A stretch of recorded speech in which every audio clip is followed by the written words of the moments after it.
بسم الله الرحمن الرحيم إن الحمد لله رب العالمين والصلاة والسلام على محمد وعلى آله وأصحابه أجمعين أما بعد. عن أبي هريرة رضي الله تعالى عنه قال قال رسول الله صلى الله عليه وسلم قال الله تعالى أنفق يا ابن آدم أنفق عليك.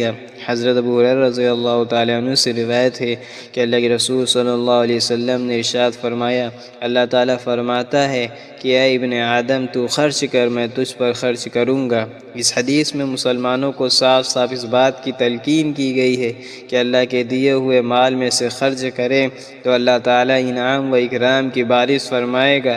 ایک حدیث میں آتا ہے کہ اللہ تعالیٰ ہر روز ایک فرشتوں کو معمور فرماتے ہیں، وہ یہ دعا کرتا ہے، اللہم آتی منفقا خلفا، اللہم آتی ممسکا تلفا، اے اللہ دینے والے کو بہترین بدل عطا فرما اور روکنے والے کے مال کو تلف کر دے، پھر مرنے کے بعد والی ابدی زندگی میں اس کا اجر اس سے بہت زیادہ ہے۔ ایک حدیث میں آتا ہے کہ بروز محشر صدقہ دینے والا اپنے صدقے کے سائے میں ہوگا، اور اسی طرح کی متعدد احادیث مروی ہے جن میں صدقات کے فضائل بیان ہوئے ہیں۔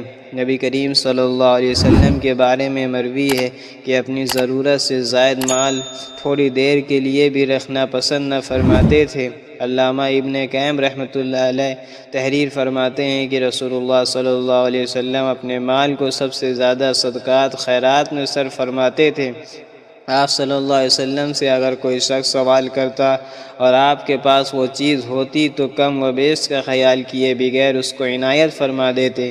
آپ صلی اللہ علیہ وسلم اس طرح دیتے جیسے کمی و تنگی کا کوئی خوف نہ ہو۔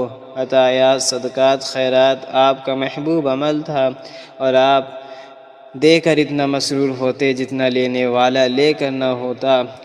آپ کا ہاتھ صدقات کی باد بہاری تھا، اور اگر کوئی محتاج ضرورت مند آ جاتا تو آپ اپنے اوپر اس کو ترجیح دیتے۔ آپ کے دینے کے انداز بھی مختلف ہوتے، کبھی ہدیہ دیتے، کبھی صدقہ دیتے، کبھی کسی اور نام سے مرحمت فرماتے، کبھی کسی سے کوئی چیز خریدتے اور پھر اس کو سامان اور قیمت دونوں مرحمت فرما دیتے، اور کبھی اصلی قیمت سے زائد مرحمت فرماتے، ہدیہ قبول فرماتے، پھر اس سے بہتر کئی گنا زائد مرحمت فرماتے۔